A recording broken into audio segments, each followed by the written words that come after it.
शुरुआत बड़ी खबर के साथ अंबिकापुर से पुलिसकर्मी के घर पर चोरी हुई। पुलिसकर्मी के घर से AK-47 और जिंदा कारतूस चोरी हो गए। सोने चांदी के जेवरों पर भी चोरों ने हाथ साफ किया। जिले के गांधी चौक का ये मामला है, जांच जारी है।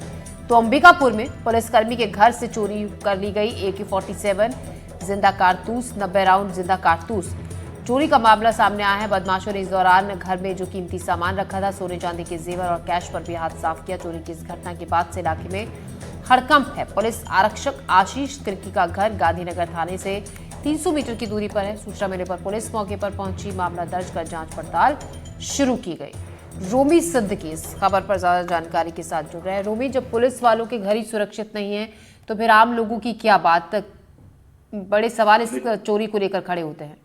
निश्चित तौर पर मैं आपको बताना चाहूंगा, गांधीनगर थाने में लगातार चोरी के वारदात सामने आ रही हैं, लेकिन कल जब एक मामला सामने आया कि एक सशस्त्र बल के जवान आशीष तिर्की के घर में चोरों ने न सिर्फ चोरी किया बल्कि उनके सर्विस AK-47 से 90 राउंड कारतूस भी चोरी कर ले गए। देर रात तक जब पुलिस अधिकारियों को इस मामले में सफलता नहीं मिली, तब जाकर उन्होंने इसकी FIR दर्ज कराई है। आपको बताना चाहूंगा, आशीष तिर्की बलरामपुर जिला पंचायत के जो CEO हैं, उनके सुरक्षा कर्मी हैं। वो छुट्टी पे घर आए थे और उन्होंने अपना सर्विस हथियार घर में ही रख कर शादी या कहीं निजी कार्यक्रम में गए थे।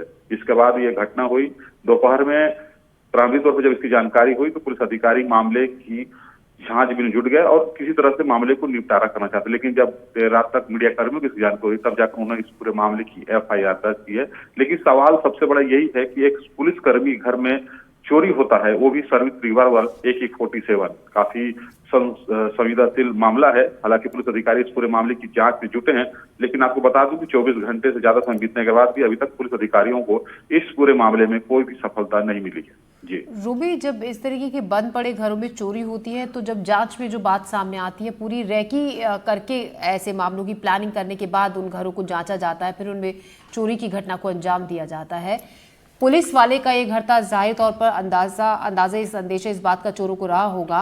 तो ऐसे में कानून व्यवस्था का किसी तरीके का कोई डर, कोई खौफ चोरों में नहीं है?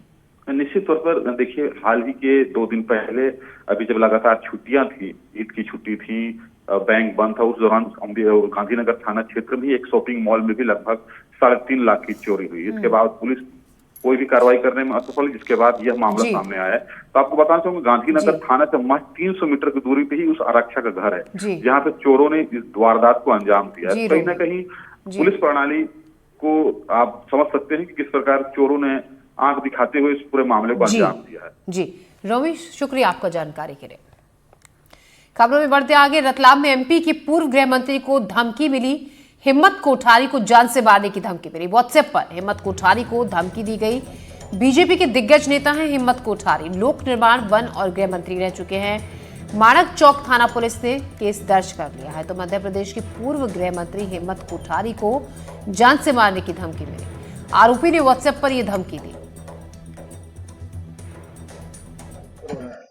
धमकी मिली है आपको जान से मारने की, क्या कहना चाहिए, कौन है इसके पीछे? आज जो मेरा पेज बना हुआ है उसके व्हाट्सएप पर एक धमकी आई है कि आप बाहर निकलेंगे तो आपको जान से मार दिया जाएगा। ये कोई सोनी करके व्यक्ति है, उसके मैंने धमकी दी है और उसका मोबाइल नंबर भी आया है। उसकी रिपोर्ट हमने थाने पे की है कि भाई ये इस प्रकार की धमकी आई है। पुलिस उसकी तहकीकात करेगी। ऐसे मैं तो ये मानता हूँ कि मेरा तो आज की तारीख में कहीं ना कोई प्रतिद्वंदी है, ना कोई मुझसे से किसी का कोई ऐसा कोई विद्वेष हो या कोई नकारात्मक हमारे बीच में किसी के बीच